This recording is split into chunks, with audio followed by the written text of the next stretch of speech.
Alright, here we are. We're about to move this 380 PFC. I'm going to see if I can move it by myself. Okay, and what we've done, we put some soap boards underneath it, so it should actually work. Here, Frank. I'll take a video of that.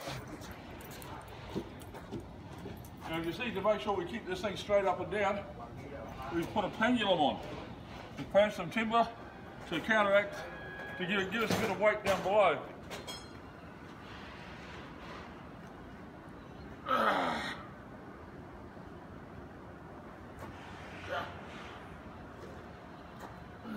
There's some where they can see it, Frank. At the end here. See it more at the end. Watching this creep inside the house. Samson. Woo! Oh, that was a bit of effort.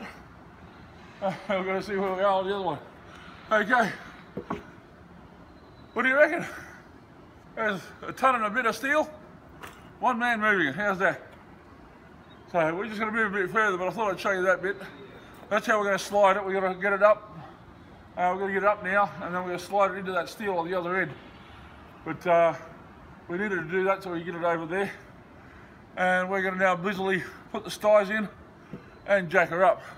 Okay? Thanks, guys. See you again soon. Bye.